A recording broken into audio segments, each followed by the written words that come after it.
Once again, the officiating was terrible. I don't know if Pete Morelli was dressed up as Ed Hockley for Halloween. He had the biceps all out. Nights out, guns out, I guess. But you know what? Carson Wentz, the Philadelphia Eagles. Despite all of that, they swept it under the rug. And you know what they did? They swept the Washington Redskins. 34-24 victory. And you know what, Dallas? Dallas, you're next. We're going to sweep you too. Right under the rug.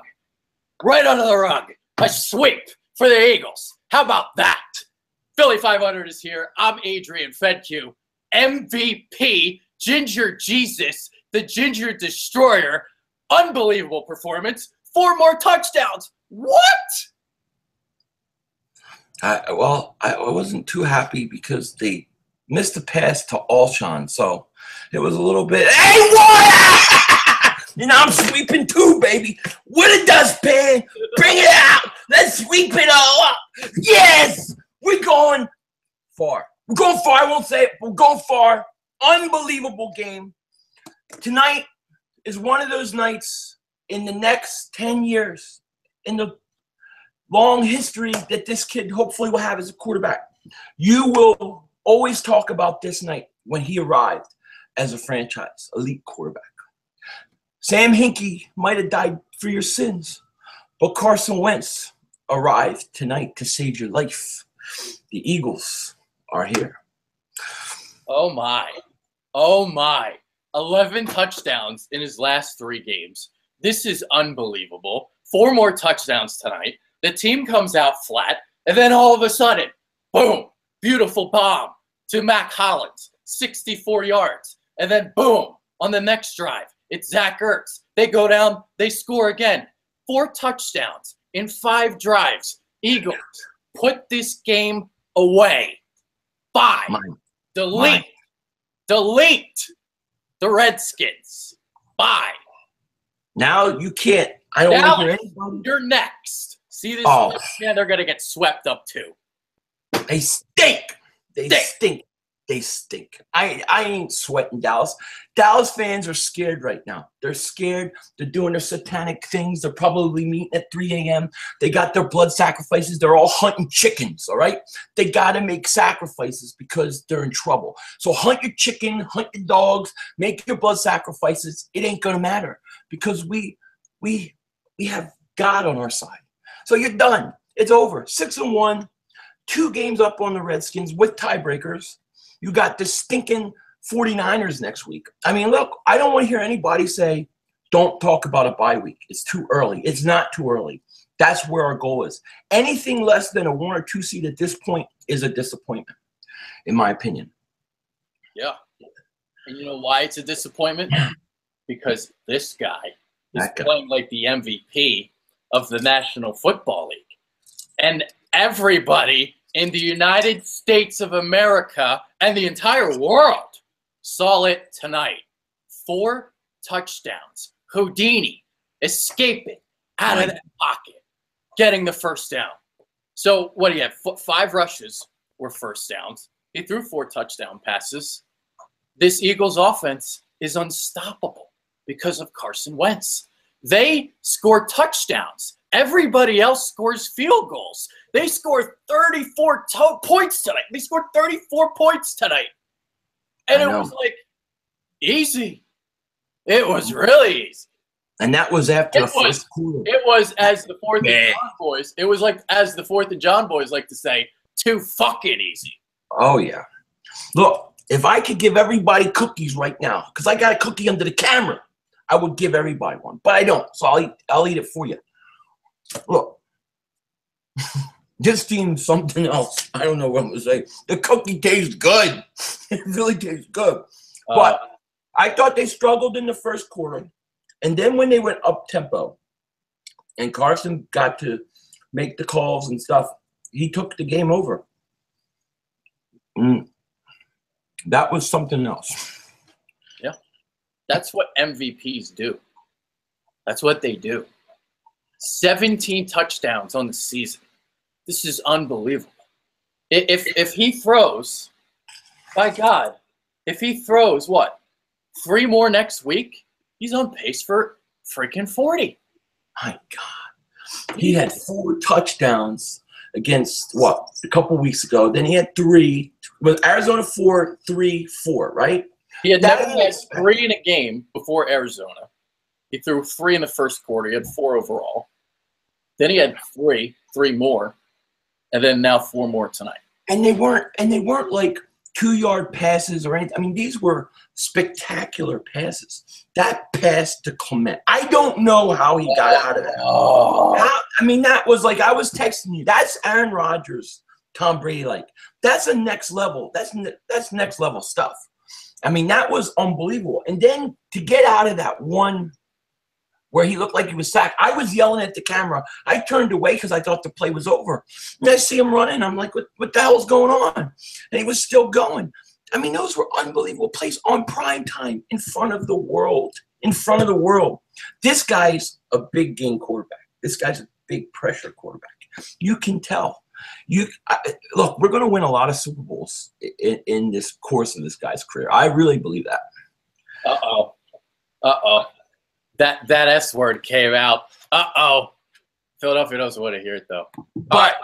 But it's not this. I didn't say this year. I said over the course of his career. That is true. I feel comfortable saying that. That is true. This guy leading the way. This guy. So this guy's statistics, 17 to 25, 268 yards, 4 touchdowns, 1 interception, 8 carries for 63 yards. But, again, just surgeon-like. I mean, he just took over the game when the entire team was just flat. They came out flat. What I feared came true.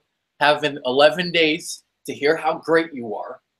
And then Carson Wentz was just like, all right, that's it. I've had enough. The officials can't stop me. It doesn't matter if it's 1st and 35, with like that first drive. Jesus Christ. Oh. Right. Ed Hockley on primetime is a recipe for disaster with those guns and a national audience. He wants to show them off. But he just wants FaceTime. Yeah, go ahead. He just wants FaceTime. Look, the first 4 penalties of the game, whether they were nitpicky and it was a complete statement. You want to talk about Pete Morelli, you want to have petitions, we're going to let you know, Eagles, early who's in charge. That's what those 4 in a row were. I'm convinced of it. They were, to me, that was weak and that was horrible. And then this guy does this all the time. Every time his crew's there, it's a penalty every call. I can't stand it. Really can't stand it. But it didn't stop us. I just can't believe that this team is 6-1. I just can't. It's like shocking. You know what I mean? And Ertz, I was just thinking, where the hell is Ertz? And all of a sudden he catches like a 47, 46-yard pass right over. Beautiful pass, too. Beautiful. Oh, man, wow. It's something, man. It took a while for the offense to get going because Quentin Dunbar, Rashad Breeland, they were scrapping early on. And then, like I said, this guy just flipped the switch. He flipped it. And that's what MVPs do. That's what MVPs do. Those consecutive throws, when he went Matt Collins and then Zach Ertz, unbelievable. MVP. Yeah. Oh, and the Zach Ertz was – well, he hit him right over the middle, right? And then he hit him again. God, that was something. And then the Clement one was the first drive of the second half. I mean, how do you answer to answer the Redskins with a touchdown drive, the second half, and then to have pressure and be able to get that ball to Clement the way he did? And I give Clement credit. He got 2 feet down because that was not an easy catch. It was a perfect pass. I mean, it was perfect all around. I mean, it's just, what can you say about this kid? You're literally looking at the MVP of the league, and to me, it's not even close. Nobody's even close to him right now. He's running away with it. It's unbelievable. It's that poise he has. Poise in the pocket. I mean, he just feels the rush coming. He never gives up on the play. I mean, you can't tackle him. I mean, he's 45 pounds, whatever he is. So he's just a mammoth man. So he's got defenders hanging on him. It doesn't matter. He can break free of that. And he's either keeping his eyes downfield or he's taking off for the first down. It's unbelievable. He is. I mean, yeah, sure, he takes his sacks, and sometimes they are frustrating. But then when you see other plays where he's throwing that touchdown to Clement and what he's doing, just unbelievable, unfreakingly. Yeah. It's. I mean, you're looking at prime time, 2 weeks in a row, prime time moment. You know what I mean? Look, your players are made on Monday Night Football. They're made in prime time. This is where he shapes how the rest of the league looks at him. And it matters a lot. It matters a lot when you have off seasons and teams, players see him and want to come play with him in the future. I mean, what this kid is in his second year is so far above what I thought. And me and you used to talk a lot in the summer, like we'd be watching the old Eagles, and we'd be talking about Carson. We'd say, if this team is going to go to the playoffs, it has to be on his back. Mm-hmm. And my God, it's not. It's so much more than that. It has become so much more than that. This kid is unbelievable, unbelievable. And he carried the offense. The defense, after that Matt Collins touchdown, the defense was energized. You could totally see it. And it was it. They were off to the races at that point. Unbelievable. What can you say, dude? I know. What can you say? We could be looking at the next franchise quarterback. I'm talking the quarterback of the next decade, dude. Like, yeah. We could have Aaron Rodgers or Tom Brady. We might have that guy. Carson Wentz might be that guy. He could be like a John Elway, like a Joe Montana, like a Peyton Manning. Holy shit. Yeah, I mean, look, I don't care if we're getting hit. If you take all the young quarterbacks in the league right now, I can't think of one guy I want more than him. There's not one. Mariota, I like Mariota. I would rather have Wentz. Winston, I'd rather have Wentz. Who else there? Goff, I would rather have Wentz. I'm trying to think who else there is that's really young. Prescott stinks. Can you believe these stinking Cowboy fans tried to tell us that we could have got Prescott, that they got the greatest quarterback, that they got the guy. He couldn't tie Carson's shoes. He couldn't play with Carson Wentz. He's not at his level. He's not at his level.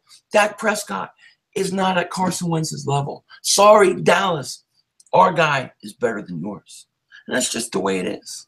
All those quarterbacks, sweep them aside. Sweep them aside. They got nothing on our Ginger Jesus. Nothing. No. It's the versatility that he brings. Are you kidding me? I mean, you're talking about a kid that's picking up 3rd and 9s with his pre-snap ability. So he's the smartest quarterback in the league potentially. And you're looking at a guy that can throw it in the pocket, escape it, throw it outside the pocket. Not only is he going to pick it up with his legs, or he's going to keep his eyes downfield. So he makes plays out of nothing. It's unbelievable. He throws touchdowns in the red zone now. He's just flipping one touchdown after another. I mean, the proof is in the pudding. It's here. We have arrived. Carson Wentz has arrived. He has. This is the guy we've been waiting for years and years. Look, and I love McNabb, and McNabb's still the franchise best quarterback and wins and all that. But this kid, his ceiling is so much higher than I thought. I mean, I think right now I have him as a top 5 quarterback in the league. And I don't easy. And he's running away with the MVP. If he wins the MVP in his second year, goes to, let's say, gets a 1 or 2 seed, we'll keep it. What happens there? Forget it. Who cares? Let's just say he gets over 30 touchdowns, MVP, second seed. I mean, that's something you don't see from a second-year quarterback ever. I mean, what, Dan Marino, Derek Carr? I don't know if Derek Carr didn't win MVP, but maybe – I don't know if Marino did or not, but I would assume 49 touchdowns they did. Yeah. But 84. That was that 84 year. Yeah, you had Miami. Who did they play in the Super Bowl? 49ers. San Francisco, yeah. They lost to San Francisco. Yeah, Montana versus Marino. And then the Dolphins never got back to the Super Bowl. How about that? Yeah. That's the crazy part. That's crazy. Can you imagine? I'm not gonna say. Yes. I'm not gonna go that far. I can't do it yet. I don't want to do it yet. You know. Now, one sad note I want to bring up: Peters getting hurt. That didn't look good. Yeah, that's a shame. I love Peters. 35-year-old tackle. I've talked about it in the off season. It's very hard for a guy that age to play every game. So hopefully he's okay. I'm curious to see what they do at left tackle. If he's out for the year or anything crazy like that, I'm making the switch. I'm putting Lane at left tackle. I'm not wasting time. If he's going to be my permanent left tackle, I get it. I get it going, and I start it now. I wouldn't waste time. I agree. We might have seen the end of Jason Peters tonight. That might have been his career. That looked brutal. My heart sunk when I saw it. We see him always go out every game, and it's like the Embiid cumulative effect. Like we see him always limping off, and then tonight we finally see the cart comes out, and they gave him a standing ovation. I mean, it just a surreal moment, it really was. And now it's like, we have to look at this now with the tackle situation. Yes, they have to go to Lane Johnson at left tackle. I believe that should be the case. Big V is probably going to be your guy on the right side. I would hope that Doug can help him out a little bit more than he's done in previous stints with him at right tackle. So that'll be up to Doug to make that. Team started out flat, but Doug did go to the up tempo. So while the team wasn't really ready to play tonight, he did make that switch to the up tempo, and then that's when Wentz really took off, like we were explaining earlier. Yeah, and I thought that the broadcast didn't make enough of what the fans were doing for Peters. Like you don't see that often where they're chanting him like that. And if it was Dallas, if it was any other place, they would have made a bigger deal out of it. And I thought that was such a classic thing that the Philly audience did, and didn't gain credit for it, just to say. And I mean, they're not looking for it, but horrible injury. And yeah, I moved Lane over to left tackle, and we got a couple days before the trade deadline. You got linebacker problem. We're thin at linebacker. Hicks, I don't know how serious his injury is. Kendricks needs new hamstrings, but Walmart don't sell them. So what I'm thinking is you got a couple days before the trade deadline. I'd like to see them bring in somebody. They had a chance to get Navarro Bowman. They didn't. He went to the Raiders. I don't know if he would have gone anywhere out of that Bay Area anyways. But, there's some things that they're going to have to fix up and try to get some guys in to help, because they're thin in some areas going forward. You know what I would do? I would give the 49ers a call, and I would ask about Joe Staley. That's what I would do. I think that's a great idea. I don't know what – I mean, that's like something off the top of my head, but, I don't know what he's worth right now. But I know that the Eagles do have some cap space, and, obviously this is beyond a devastating blow. The way he was playing this year, he was playing like a top 5 tackle in the league again at the age of 35. What he was doing was incredible, both in pass protection and in the running game, getting on the second level. Just what he's doing at 35. Oh, my God. And then tonight, just, wow, just hard. Yeah. So, because Lane is a good tackle, but the problem with him is in pass protection sometimes. We saw that one play tonight where he just stood there when there was a free rusher coming. I forget who it was off the top of my head, but he's just standing there. You got to pick that up, pal. Yeah. Yeah, no. And look, going from right tackle to left tackle is a big adjustment. People don't realize, I think, how hard it is to switch sides. It takes time. So look, the Staley idea is a very good idea, actually. I like it. They got a couple days. I think the deadline's the 29th. So I'd like to see them do something with that. And I'd also like to see something with the linebacker. I don't know what Hicks's situation is. Have you heard anything? If that was, I'll have to look into that further. Yeah. Somebody in the live chat said a ruptured Achilles. Now, if that's the truth, I don't know if they were just being a dingbat or if it was true. We had a lot of dingbats tonight, so it might have just been a dingbat. But hopefully he's okay. Kendricks, the thing with his hamstrings, it can linger on. I would try to go out and bring in another linebacker and a tackle if I could. I mean, look, it's worth shopping around, seeing what you can get. I mean, I did hear that like he could have an Achilles injury, but until I hear something that's like confirmed, you know, because I'm sure it hasn't been tested out yet, so you can't confirm it yet. Yeah.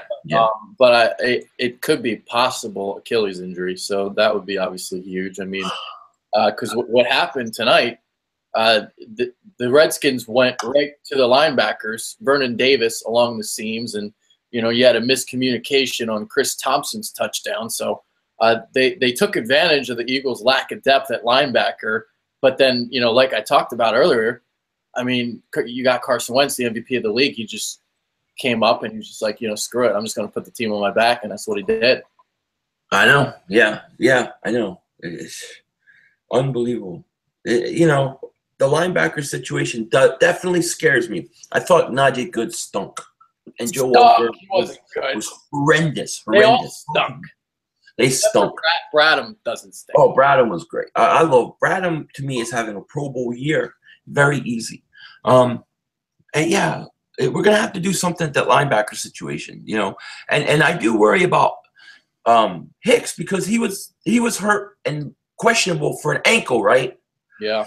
So if he's playing with a bad ankle and he's overcompensating and rupturing Achilles, that pisses me off, to be honest with you. He should never be put in that situation. I hope that he's not ruptured his Achilles because he was overcompensated because of the injury to his whatchamacallit, you know? Yeah, I mean, that's when injuries happen or when you're hurt and you play when you're hurt. And then something else.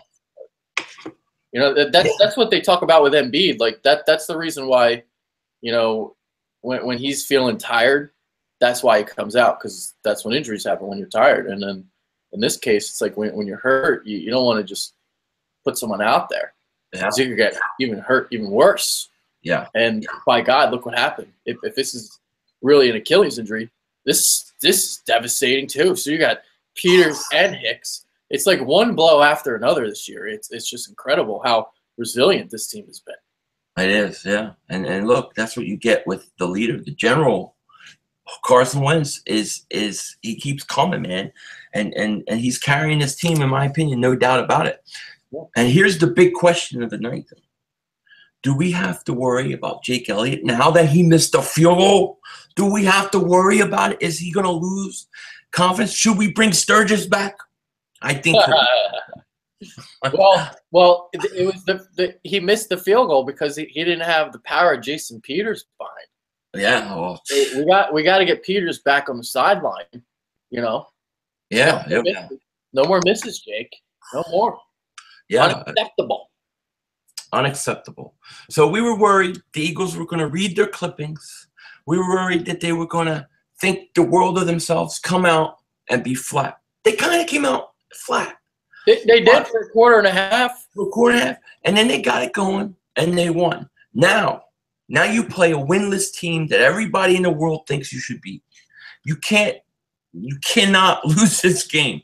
I don't think they will, but I do get worried when an NFL team is like 0-5, 0-6, 0-7, because usually it's coming at some point, and you don't want it to be your team. You have to go out and you have to take out San Francisco. No question about it. You know, but it's a short week, a lot of injuries. But hey, you know what? We won tonight. That's what matters the most. We swept the Redskins. Swept them. Dallas next. Sweep. Done. Yeah. How great is it to sweep the Redskins? Oh, all that heartbreak recently, in recent years. You know, the Eagles had chances to make the playoffs, and the Redskins, a pain in our ass. And now we deliver the knockout blows. Yeah. Oh, man. Did you see how pissed they were? Two Cousins was so mad. It was great. On that interception that he threw after Bradham hit him, he was so mad. He was crying like a little baby. And Josh Norman, they kept showing him, son. All he was doing was crying like a baby. Every play he's crying like a baby. But they lost. They stink. We swept them. Where's my broom? I threw it somewhere. They're done. It's beautiful. I can't believe we're 6-1. I cannot believe it. Yeah, yeah. I mean, like we were talking last week. I mean, things are opening up in the NFC. There, like you said in the beginning, there is no reason why this team shouldn't get a 1 or 2 seed. Carson Wentz is the real deal. He is this good. He has arrived. These are our expectations now. Let's think about this. I mean, it's legitimate because think about the NFC. It's not a good conference. When Aaron Rodgers coming back in the middle of December, we'll see if Green Bay is even in contention at that point. Because this could be a situation where, like, in a playoff scenario, we might have to play a 6 seed that's like Atlanta in a divisional playoff game, like Atlanta, like sneaking in as a 6 seed or something, because of the way they're playing right now. So you might have a team like, because I'm like thinking to myself, I'm like, all right, so you have this situation. You have who in the NFC? NFC North, it's like, all right, maybe you're gonna have Minnesota, but they're not gonna have a better record than the Eagles. And out west, you have either the Rams or Seattle. I mean, the Eagles are going to play these teams, so we'll kind of see what happens there. And then the NFC South beat Carolina. Atlanta is like stumbling, and they have a difficult schedule. We'll see about the Saints. So you might have a better record than those teams. So if you win the NFC East, you can take care of Dallas. You're looking at a 1 or 2 seed. And the NFC West might get the 2 seed. You know, those 2 seeds teams might get the 1 or 2s. The NFC East, NFC West. Well, think about this, right? You're 6-1. You play San Francisco, so you're going to win. Everybody, we assume they're going to win. So if you're 7-1, then you play Denver, right? I think they should beat Denver at home. But let's just say let's just take Denver out the game out. So at 7-1, the Eagles should be able to win 5 more games during the second half of the season, right? So you're 7-1. If you can't win 5 more games, then you're talking about playing at a 400 level. I mean, a 500 level or worse the second half of the year. That's not good. I mean, that should never happen. They should be able to go at least 5-3 the rest of the year. 5 wins is 12 wins total. 12 wins is a 1 or 2 seed. The way that things are going, 11 wins may be a 2 seed this year in the NFC. So you have to finish the second half of the year at 5-3. I don't think there's any reason why you shouldn't expect that to happen. You know, for anybody who thinks that you shouldn't think about 1 or 2 seeds, it's crazy. 5 wins for the second half of the year is possible. I mean, you look at the schedule, the Rams and the Seahawks, those are going to be the 2 games. Those are the games. Those are the games. I mean, do you really see the Vikings or, I mean, the Packers aren't going to go, obviously that. The Lions, no. The Vikings, they're what? Were they 5-2 now? Yeah, 5-2, I believe. 5-2. So do you realistically think they're going to go 11-5 or better? Probably not. So you look at the NFC South winner, maybe they go 11-5 at best. And Carolina just lost again. Atlanta lost again. The Saints are this X factor. We'll see kind of how they emerge because they're 4-2 now. So maybe they go 11-5 or something. We'll see. We don't play them. I'll have to kind of look at their schedule and see how they shake out. And then the NFC West where you have the Rams and the Seahawks. Seahawks beat the Rams. I think the Seahawks are a better team, but the Seahawks always just coast through the season. So both of these teams, I can see one of them going 12 wins. It probably going to be the Seahawks most likely, but I can see the Rams going 11 or 12. I mean, I kind of like their team a little bit because of Sean McVay and the defense, Aaron Donald leading the way. So it's not unrealistic, man. Just take care of Dallas now. No, I agree. It's not, and I would say the Rams and the Seahawks are the 2 teams that concern me the most. Now maybe some people think I underestimate New Orleans, but I don't. Those 3: Saints, Rams, and Seahawks. Yeah, and I don't like the Saints defense. I think the Eagles would handle the Saints pretty easily, especially if it's in Philly. Seattle with Russell Wilson. And you know, they still have parts that can play, that have been to a Super Bowl, that have won a Super Bowl. So they're scary in that regard. And then I think the Rams have good defensive players. They have a pretty good defense. They have a great running game. They have a good young coach. I really like their coach a lot. And then they got a good upstart quarterback too. So I think the Rams, that Ram game, that Seattle game are going to be humongous games. And the idea is to get a big enough lead that those games won't hurt you in the end. If you're on the road. So those are tough spots for the Eagles. Yeah, and you look at I'm gonna pull up the schedules. We're gonna look at it just real quick. Then we'll kind of get back to the game. Do it. Yeah, so I just want to look at those two schedules because I'm curious about the Rams because now you're looking at the NFC West and a situation where the Niners stink. There are two halves to consider. The Niners stink. The Cardinals stink. So you got an easy division. You might have a really easy schedule down the stretch. All right, so I'm just going to rattle off. So the Rams are 5-2 at the Giants. So that's an interesting game. Actually, I think the Giants are going to win that game. Texans at home, at the Vikings, Saints at home. So you look at that situation, and the Saints and the Rams potentially meeting for playoff seeding. At the Cardinals, so they stink. Eagles at home, at Seattle right after that, at Tennessee. We'll see if the Titans start playing better. And the Niners at home. So that's not exactly easy. Mm-mm. So I don't see how they get more than 11 wins. Yeah. So we see that there. What do you think as I pull up Seattle's schedule? What do you think? I think you're right. I think personally, I think Seattle's the team that you have to worry about more than anybody in the conference. Seattle, because they're known to get hot at the end of the year, and they've been there before. A team that's been there before and done it before, they worry me. So I would say I'm fearful of them the most, and then probably the Rams. Now, we beat the Redskins twice because I do think the Redskins are a very good conference team. I agree. But because we swept them, we're in a good position with them. Yeah. So I would say Seattle would be my biggest fear, followed by the Rams. And then I guess maybe the Saints. You got to wonder who's going to be the team that gets hot at the end and makes the run. Because there's always a team that gets hot, gets into the playoffs, goes in as a wild card, and then wins. So, that we don't know. It's too early to tell. I'll tell you what, if the Eagles want a 1 seed over Seattle, they may have to win 13 games. So I'm looking at So we'll see if Seattle sleepwalks. We'll see how much they want that 1 seed. Because they got the Texans at home.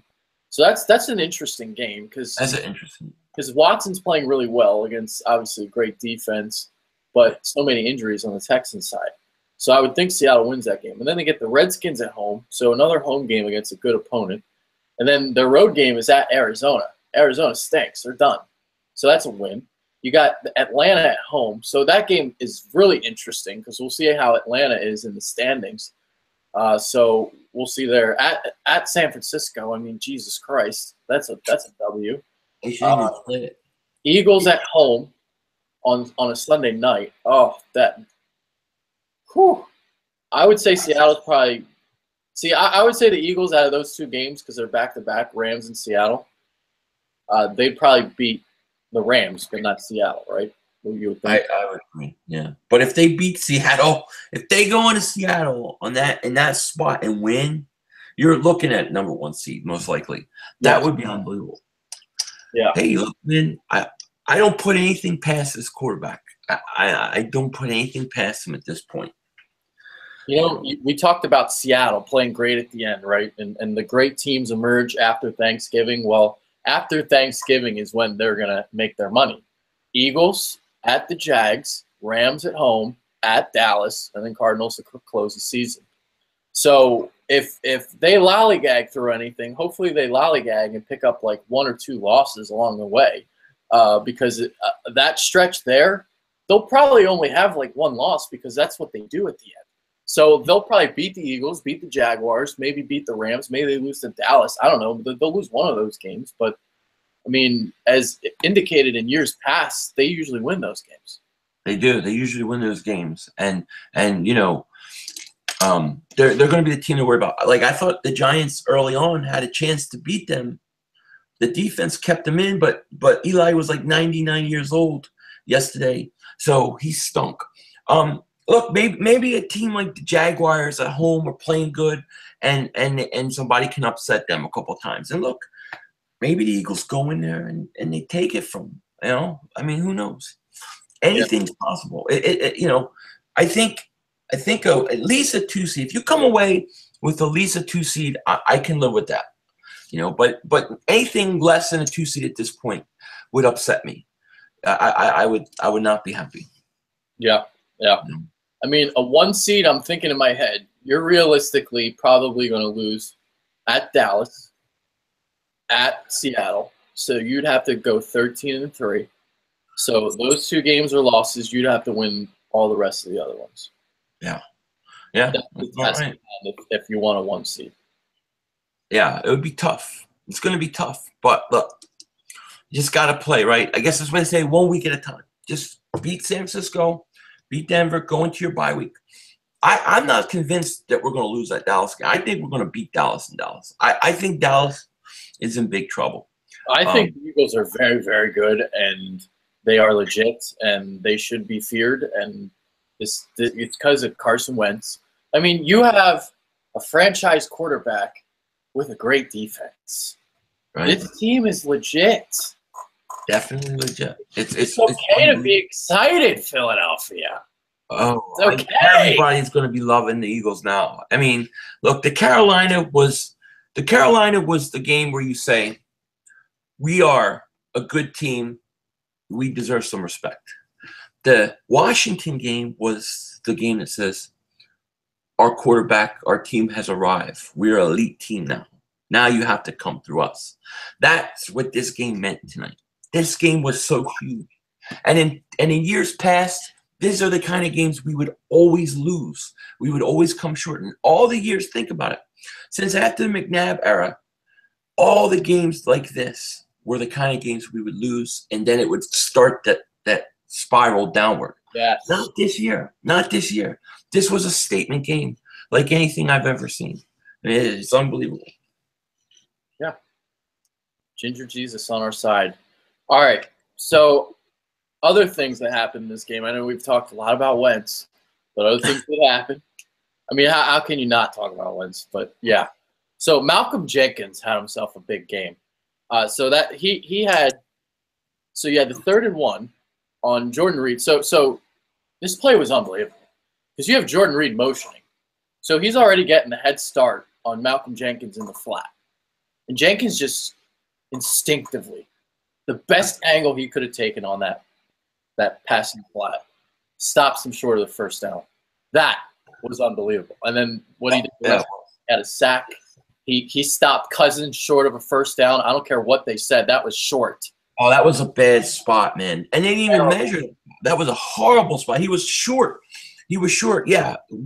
Jenkins was everywhere, man. Jenkins was awesome this game.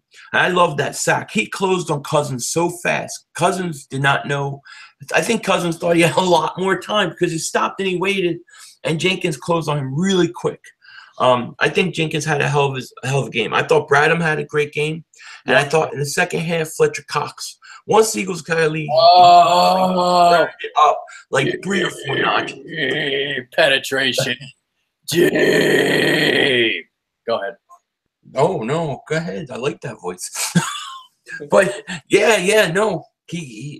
I thought he had a good game. One more guy we need to talk about.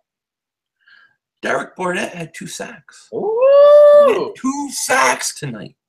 And I thought he played good. He got away with a penalty early. But, hey, with the way they were calling penalties, we were owed a couple. So I was happy with Barnett, the way he played. I thought Smallwood played okay. But did he get hurt in the second half? He kind of disappeared. I'll have to look back. I don't know if he did. I'm just saying that he was used in the first half, and then the second half you didn't see him.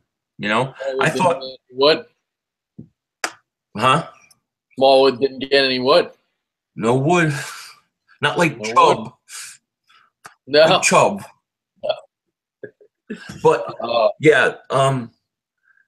Smallwood, I thought, played. Hey, look, man, Nelson Aguilar, too. Nelson Aguilar had himself another third game in a row.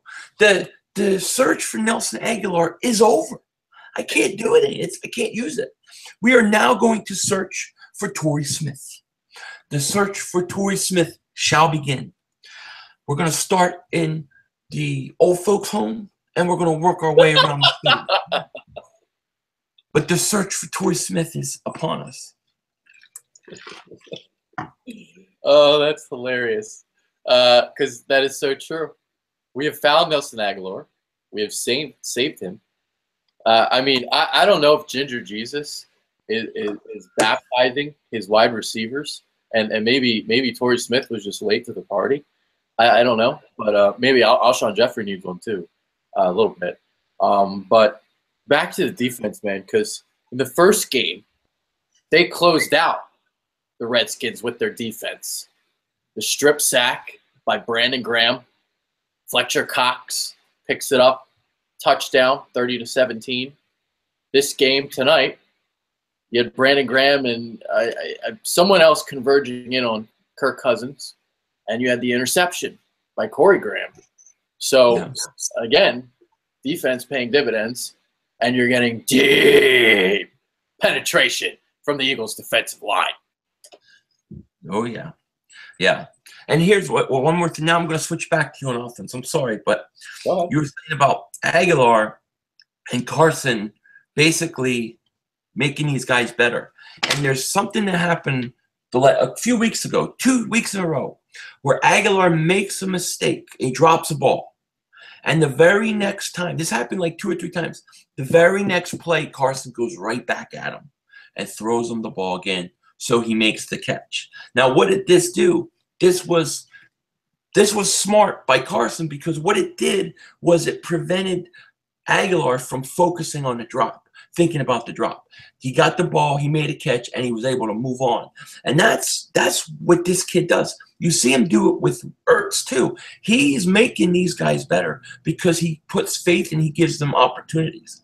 I think this is a franchise quarterback that would do something like that. And I think after he went back to Aguilar those few times when Aguilar did drop it, after that, Aguilar started to get going, and he's been playing pretty good the last few weeks. He's done that with all of his receivers, including Zach Ertz. You had the touchdown that he dropped, went right back to him a play later. Did it with Torrey Smith. Obviously has done a lot with Nelson Aguilar, because Aguilar drops the football sometimes. But someone who did not drop the football tonight, Mac Hollins, making an impact. Those long, gaping strides, and Wentz hits them perfectly right in the breadbasket. What? Oh, what a how throw. Beautiful. The offense had done nothing, and then he uncorks this beautiful bomb. The Redskins were not ready for Mac Hollins. Matter of fact, what I said first play of the game, I wanted them to go play action bomb to either Alshon or sneak in Hollins and go to him, because Redskins wouldn't expect Hollins. And they weren't expecting Hollins. But here's the thing. Hollins needs to play outside. He needs to get a chance to start over Torrey Smith, because I think he's dangerous. I like him that much, but I want him to get more opportunities to play. Mac Hollins is going to be good. That was a great, great pick by the Eagles. That was a great catch. It was a beautiful pass. And look, man, that touchdown, the whole defense was the whole team was energized. The whole stadium was energized. And after that, everything changed. Yeah. Everything. Yeah. Wow. Unbelievable win. We have an MVP quarterback at our disposal now. You have an MVP quarterback who is running away with it. In his second year. In his second year. Not even finished. He's not even finished his second year yet. Not even halfway through. I know. We're not even halfway there. We're not even there. Dude, I predicted 27 touchdowns, 4,100 yards, and 13 interceptions. He's blowing my numbers out of the water. Out of the water. God. My evaluation of him was wrong. I said top 5 quarterback in the NFL potential. I was wrong. Quarterback of the decade potential. Yeah. Look, he's a very interesting mix because a lot of times you get quarterbacks that are, have a big arm, very smart.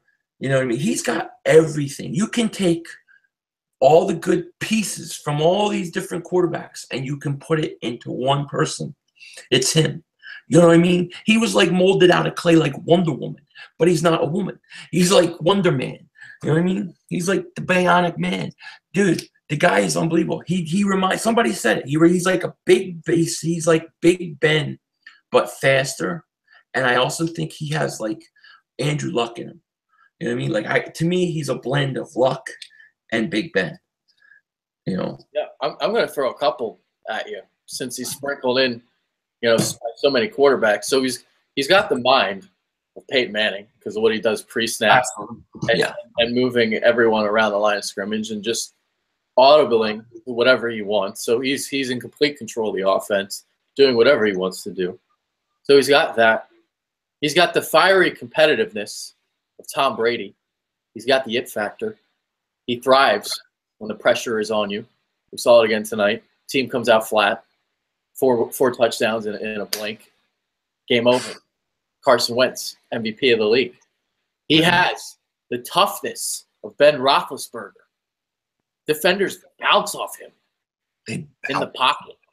If you hit him, he gets right back up and he throws touchdowns.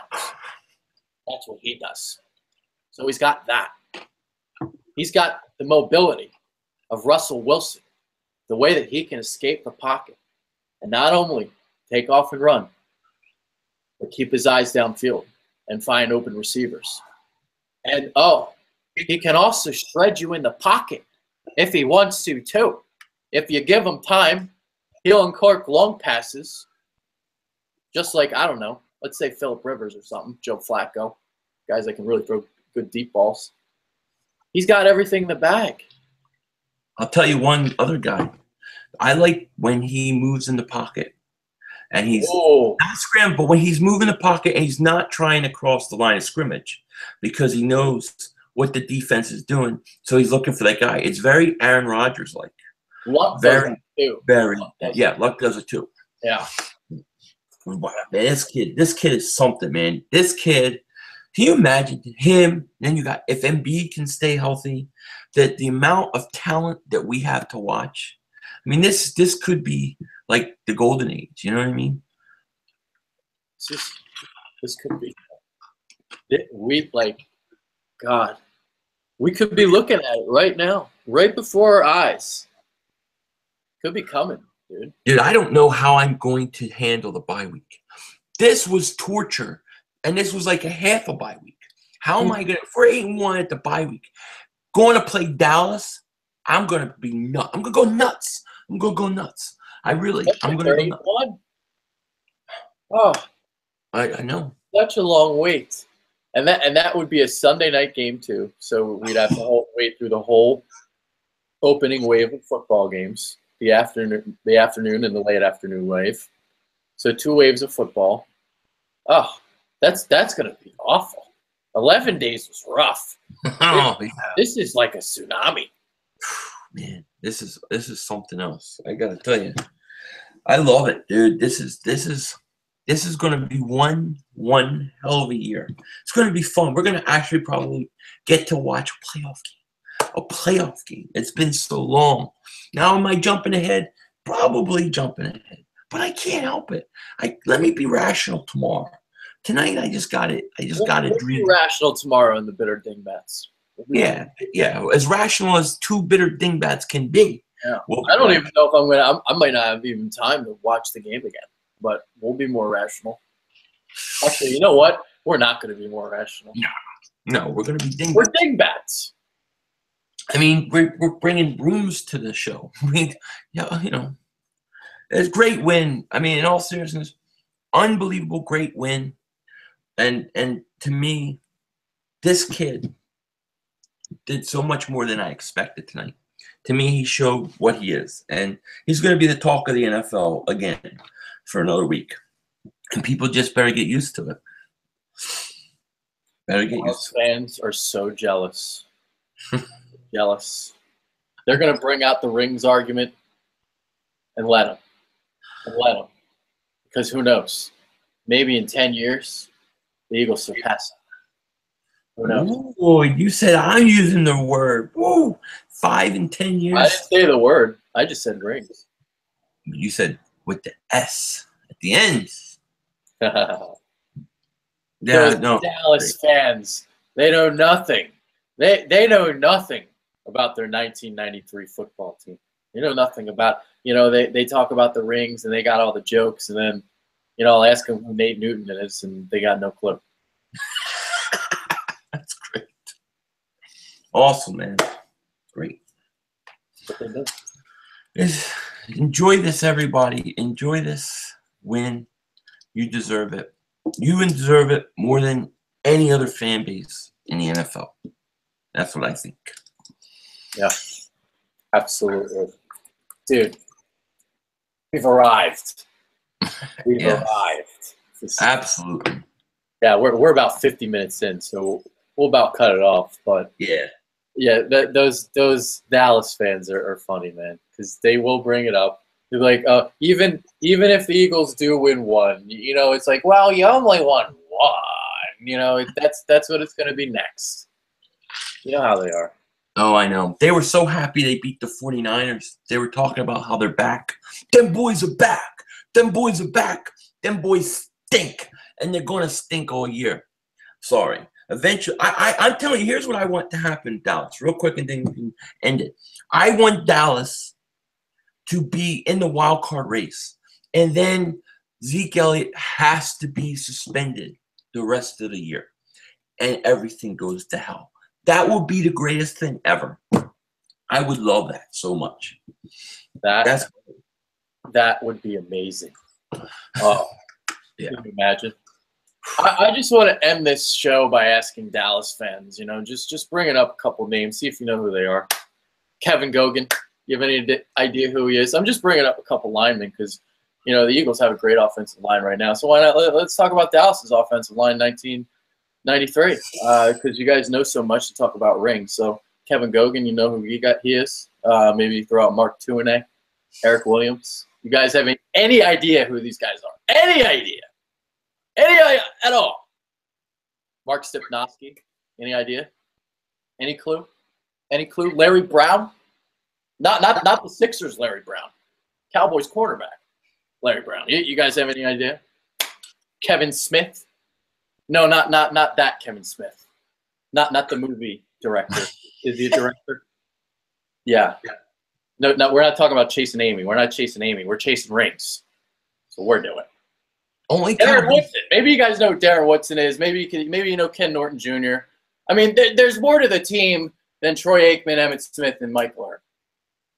There's a lot more. There's a lot more. Maybe Alvin Harper. They probably don't know him. I think they think that these are people that were sacrificed before a game. You know what I mean? Like blood sacrifices. These were not sacrifices. Yeah. Okay? They were not sacrifices. But they probably think it was. But I don't know if they know. It'd be interesting to see. Since most especially the younger Cowboy fans, never saw a Super Bowl. They've seen as many Super Bowls as us. Yep. They have no reason to speak, especially when I know their team more than they do. So that's enough. When an Eagles fan knows your players more than you do, that takes your privileges away. Revoked. Not allowed to talk about rings. It's a new rule on the Bitter Birds. If you can't name more players than I can on your 1993 Dallas team, not allowed to talk about rings. Not allowed. The question is, are any Cowboy fans, have they come to the chat room? Because see, the Cowboy fans, when you talk bad about the Cowboys, they come to the chat and they start trolling your channel. That's what always happens to me. But I say bring it. Just stick the dingbats in the corner, give them a bottle and a bib, and then that's it. That's what happens. That's it. And that's going to be about it for this show. So we just went, and it was glorious, just like Carson Wentz tonight. We complete the sweep of the Washington Redskins in front of the world. Carson Wentz has emerged. Ginger Jesus for MVP, the Ginger Destroyer, whatever you want to call him. But by the end of the season, he might, just might, be our MVP. You got anything else you want to say? Nope. Just thanks for the show. Don't forget to like and sub Bitter Birds, like and sub Philly 500. We do much more, and we look forward to seeing you guys next time. Enjoy the night. Which will be tomorrow. Actually, later today. Later today for you, yeah. Later today for me. You out on the West Coast, still not. It's still tomorrow or yesterday. Yeah. Still Monday. It's still Monday. So you're celebrating the Eagles' victory tonight. I'm celebrating the Eagles' victory tomorrow. That's right. There we go. All right, we're out. That's Philly 500. I'm Adrian Fedke. Take care. Get the brooms out. Dallas, you're next.